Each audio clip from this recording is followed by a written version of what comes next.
जय हिंद। मैं सौरभ और आप मेरे साथ जुड़ रहे हैं एक बार फिर से डेली डोज संख्या 342 में। आज तारीख है 8 सितंबर 2020 और पिछले 2 दिनों तक आपको डेली डोज नहीं मिल पाया था क्योंकि मेरा स्वास्थ्य कुछ ज़्यादा ही खराब था, ठीक है। लेकिन अब हम उन सभी क्वेश्चंस को भी धीरे धीरे बैकअप में ले लेंगे, ठीक है। तो इसके लिए आपको कोई परेशान नहीं होना है। बढ़ते अपने आज के पहले प्रश्न की तरफ। कौन सा राज्य कारोबार सुगमता रैंकिंग में पहले स्थान पे है? उत्तर है आंध्र प्रदेश, ठीक है। और दूसरे स्थान पे कौन है? उत्तर प्रदेश है। ये तो जो रैंकिंग जारी हुई है वो हुई है 2019 के, ठीक है। 2018 में क्या था? तो 2018 में भी आंध्र प्रदेश पहले ही रैंकिंग पे था, जबकि उत्तर प्रदेश का स्थान 2018 में 12वें स्थान पे था, ठीक है। और 2018 में दूसरे स्थान पे तेलंगाना था, जो कि खिसक के 2019 में किस पे चला गया? तीसरे स्थान पे चला गया। अब ध्यान देंगे आप कि estate business reform action plan 2019 जो रैंकिंग जारी किया, किसने जारी किया? तो estate business reform action plan ने ये रैंकिंग जारी की है 2019 के, ठीक है। और इसके तहत इसने आंध्र प्रदेश को टॉप पर रखा है, जबकि दूसरे पर उत्तर प्रदेश को रखा है। और जो लोग भी उत्तर प्रदेश का कोई एग्जाम देने वाले हैं तो उनके लिए ये प्रश्न काफी महत्वपूर्ण है, ठीक है। और वो दोनों याद रखेंगे। 2018 में कहा था 12वें स्थान पे था और 2019 में कब है? दूसरे स्थान पे इसकी रैंकिंग पहुंच गई है, ठीक है। एक बात और भी ध्यान देंगे कि ये रैंकिंग जारी क्यों किया जाता है। तो यह रैंकिंग ये दर्शाता है कि हमारे राज्य में बाह्य निवेश कितना आसानी से आप कर सकते हैं, क्योंकि जितना ही आसानी से आप हमारे यहाँ निवेश कर पाएंगे, हमारे यहाँ कारोबार रोजगार का उतना ही ज़्यादा सृजन होगा, ठीक है। और इसी रैंकिंग में आंध्र प्रदेश पहले नंबर पे और उत्तर प्रदेश दूसरे नंबर पे है। बिहार के लोग भी एक चीज़ ध्यान देंगे कि बिहार इस रैंकिंग में जो राज्य और केंद्र शासित प्रदेश दोनों को मिलाकर के जो रैंकिंग बनती है, ठीक है, उसमें 26वें स्थान पे, किस स्थान पे? 26वें स्थान पे बिहार है, ठीक है। बढ़ते अपने अगले प्रश्न संख्या 2 की तरफ। देश के 10 बड़े शहरों में फर्जी लेन देन में पहले स्थान पे कौन है? ध्यान देंगे, पहले स्थान पे दिल्ली है और दूसरे स्थान पे कौन है? पटना है। तो इन दोनों रैंकिंग को आप ध्यान रखेंगे कि पहले रैंकिंग पे कौन है? दिल्ली, जबकि दूसरे पे कौन है? पटना है। बढ़ते अपने अगले प्रश्न संख्या 3 की तरफ। किस रूप में चर्चित केशवानंद भारती का निधन हो गया? उम्मीद करते हैं कि आप सभी ने केशवानंद भारती का नाम सुना होगा। एक केस आपने सुना होगा, अगर आप कॉन्स्टिट्यूशन थोड़ा बहुत भी पढ़े हुए हैं तो, कि केरल स्टेट यानी केरल राज्य बनाम केशवानंद भारती, ये एक केस चला था सुप्रीम कोर्ट में, ठीक है। तो हुआ क्या था कि केशवानंद भारती मठ के मठाधीश थे, ठीक है। और उसी मठ को केरल की गवर्नमेंट ने अपने आप में एक्वायर करना चाहा, उसको हथियाना चाहा, ठीक है। तो उस स्थिति में केशवानंद भारती ने संविधान के मूल प्रस्तावना का हवाला देते हुए सुप्रीम कोर्ट में एफआईआर किया और ये एफआईआर लगभग 68 दिनों तक चला। कब से कब तक? 31 अक्टूबर 1972 से लेकर 23 मार्च 1973 तक चला और 24 मार्च 1973 को इसका फाइनल डिसीजन हो गया, ठीक है। ध्यान देंगे कि इस अब तक का सबसे ज्यादा जजों वाला बेंच इसी केस में यूज किया गया और ये एक महत्वपूर्ण प्रश्न है। टोटल 13 जजेस थे चीफ जस्टिस को इंक्लूड करके, यानी कि एक चीफ जस्टिस और 12 अन्य जजेस थे, ठीक है। तो एक बात और भी यहां पे ध्यान देंगे कि जो चीफ जस्टिस थे उस समय के, उनका नाम था जस्टिस सीकरी। क्या नाम था? जस्टिस सीकरी। और उन्हीं की बेंच ने ये फैसला सुनाया था कि ठीक है, हमें संविधान का अनुच्छेद 368 यानी 368 जो कि कहां से लिया गया? साउथ अफ्रीका से। क्या है? संविधान संशोधन। वो संविधान संशोधन का आदेश तो देता है, ठीक, लेकिन कुछ जो संविधान की मूल संरचना है, जो मूलभूत तत्व हैं, उनमें कोई भी संशोधन नहीं किया जा सकता। और इसी के बल पे केशवानंद भारती ने उस मठ की जमीन को केरल गवर्नमेंट के पास जाने से बचा लिया और इसी वजह से फेमस है ये नाम। कौन सा? केशवानंद भारती केस, ठीक है। तो ये आपके एग्जाम के लिए मुझे जहां तक उम्मीद है कि बहुत ज्यादा इंपॉर्टेंट वर्ड है और इसको आप किसी भी कीमत पे भूलेंगे नहीं, ठीक है। तो ये किस रूप में चर्चित है? तो ये चर्चित है मूल प्रस्तावना की रक्षा के लिए, क्योंकि इसी के रिगार्डिंग इन्होंने केस करा था, ठीक है। बढ़ते अपने अगले प्रश्न संख्या 4 की तरफ। किस राज्य में ग्रेनाइट की सबसे बड़ा यदाद्री नृसिंह स्वामी मंदिर बन रहा है, ठीक है।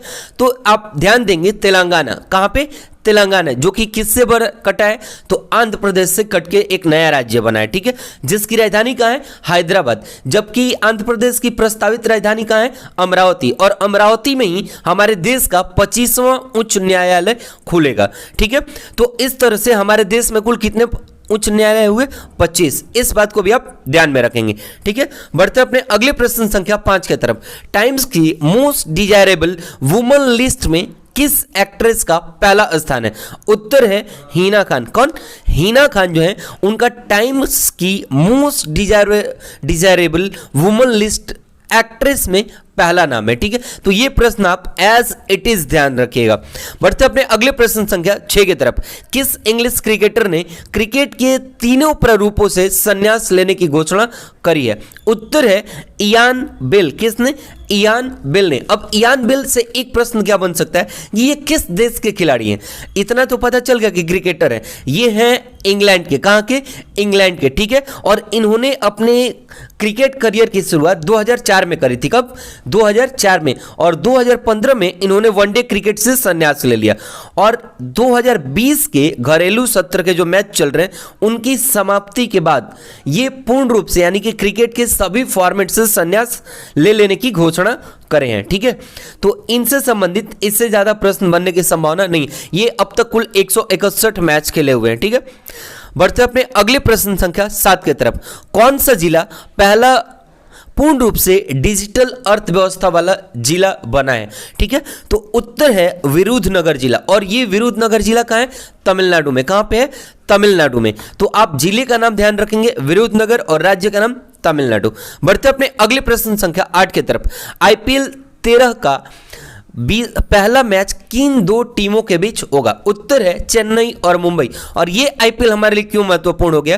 क्योंकि आईपीएल यानी इंडियन प्रीमियर लीग ये हर साल अपने देश भारत में होता है, ठीक है। और लगभग जो भी देश कराता है वो अपने यहाँ अपने देश के नाम से ये प्रीमियर लीग कराता है। हमारे यहाँ 2008 में आईपीएल की शुरुआत हुई, ठीक है।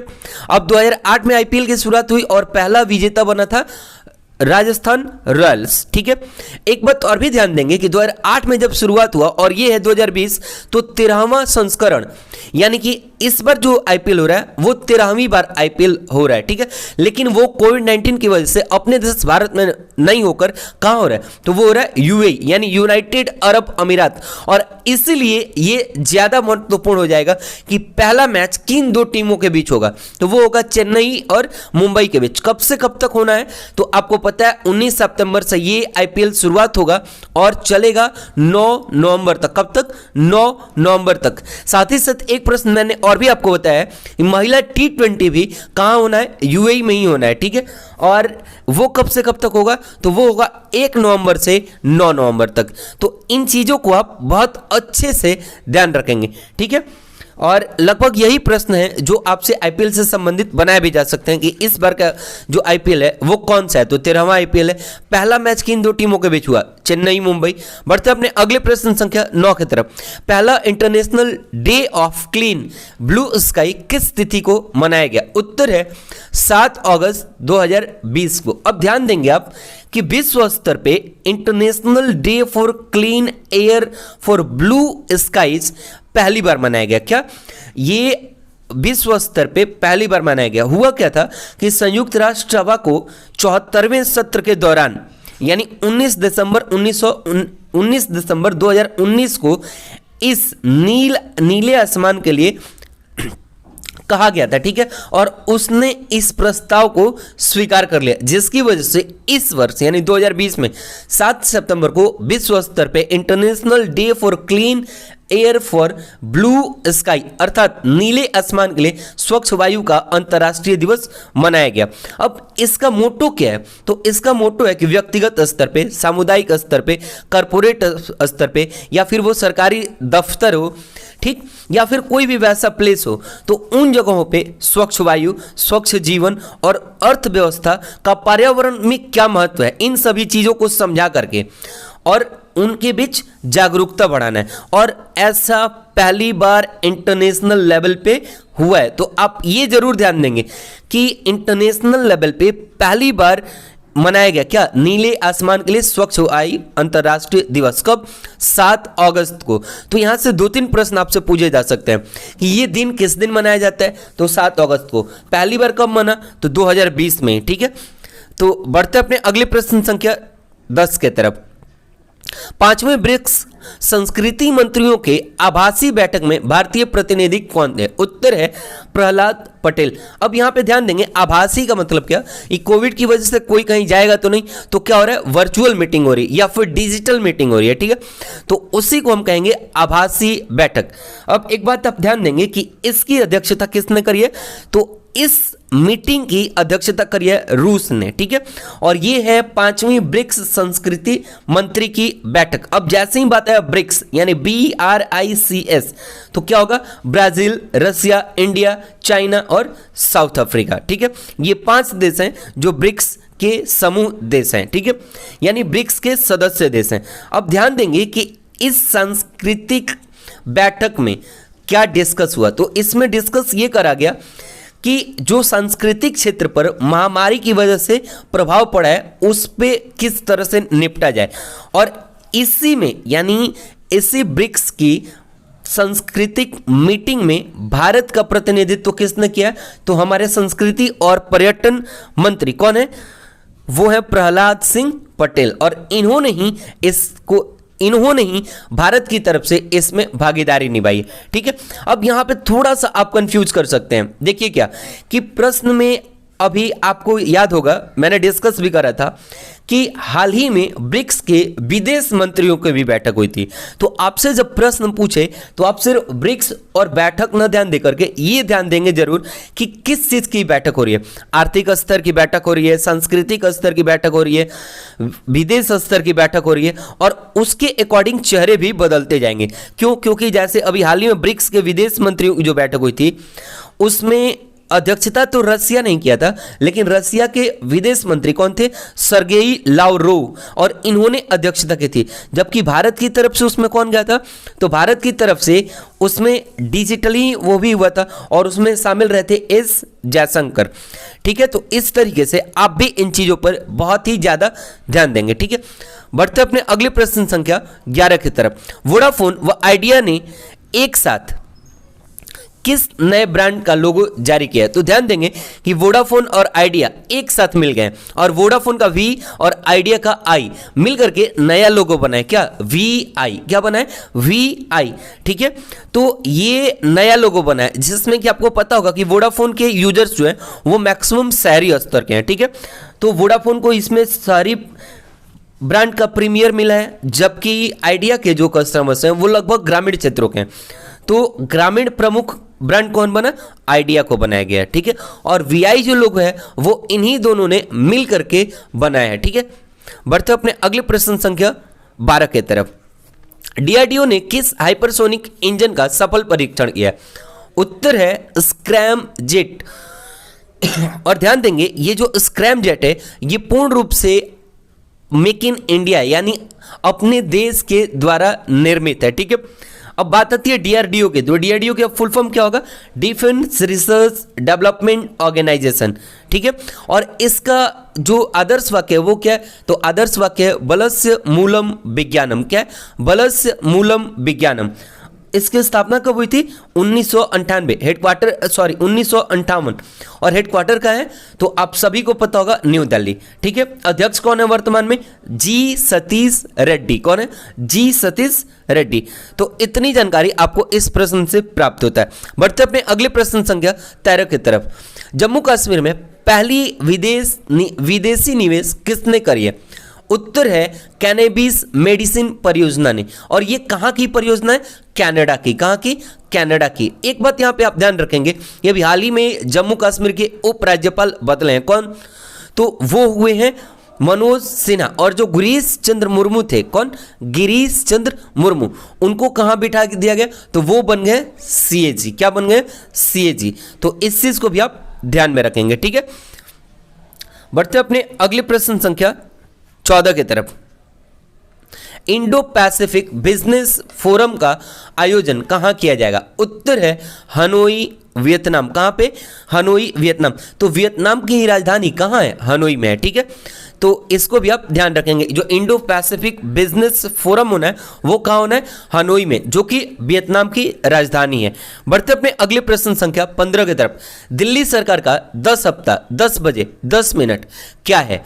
ध्यान देंगे कि दिल्ली गवर्नमेंट ने डेंगू, मलेरिया और फाइलेरिया जैसे संक्रामक बीमारियों से, ठीक है, या खतरनाक बीमारियों से बचने के लिए, ठीक है, लोगों के बीच अवेयरनेस फैलाने के लिए 10 हफ्ते तक 10 बजे 10 मिनट, यानी कि एक दूसरे से इस टाइम में लोग क्या करेंगे कि इस टाइम में एक दूसरे से इन सभी बीमारियों पर लोगों के बीच जागरूकता फैलाने का काम करा जाएगा। क्या किया जाएगा?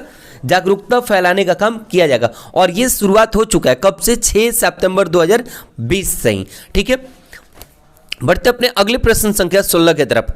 असम की युवा सशक्तिकरण योजना स्वयं यानी SWAYEM का पूर्ण रूप क्या है? और ऐसे प्रश्न अक्सर देखने को मिलते हैं। ठीक है, जैसे पहले आया था प्रधानमंत्री गरीब कल्याण योजना, तो उन सभी का बहुत बार फुल फॉर्म आया था। ठीक उसी तरीके से ये भी हमसे पूछा जा सकता है। तो स्वयं का पूर्ण रूप क्या है? स्वामी विवेकानंद असम यूथ एम्पावरमेंट योजना। और वैसे भी स्वामी विवेकानंद आते ही हमारे दिमाग में एक बात क्लिक करना चाहिए, क्या? 12 जनवरी। ठीक है, क्या है? तो राष्ट्रीय युवा दिवस। ठीक है, और 12 अगस्त है तो वो है अंतर्राष्ट्रीय युवा दिवस। तो ये दोनों चीजें आपके दिमाग में चलना चाहिए। ठीक है, अब एक बात ध्यान देंगे कि इस योजना के तहत असम की गवर्नमेंट करेगी क्या? तो असम की गवर्नमेंट अपने यहाँ 2 लाख लोगों को 50,000 तक रुपए प्रदान कराएगी, जिससे कि वो व्यवसाय शुरू कर सके। ठीक है, और व्यवसाय शुरू करके वो अपने आप को आत्मनिर्भर बना सकें। बढ़ते अपने अगले प्रश्न संख्या 17 की तरफ। असम के काजीरंगा नेशनल पार्क क्षेत्र का विस्तार कितना किया जाएगा? अब ध्यान देंगे आप कि जो असम में काजीरंगा नेशनल पार्क है ये फेमस है एक सींग वाले गेंडे के लिए। किसके लिए? एक सींग वाले गेंडे के लिए। और अब इस काजीरंगा नेशनल पार्क का विस्तार किया जाना है, जो कि जितना क्षेत्रफल उसका वर्तमान में उसमें 3053 हेक्टेयर और ज्यादा भूमि ऐड कर दी जाएगी। ठीक है, तो आप यहां से सबसे फेमस प्रश्न बना हुआ है बहुत बार कि काजीरंगा नेशनल पार्क किस चीज के लिए फेमस है? तो है एक सींग वाले गेंडे के लिए। बढ़ते अपने अगले प्रश्न संख्या 18 की तरफ। F1 इटालियन ग्रैंड प्रिक्स 2020 किसने जीता है? उत्तर है पियरे गैसली ने। किसने? पियरे गैसली ने। ठीक है, अब ध्यान देंगे कि पियरे गैसली जो है वो किस देश से हैं?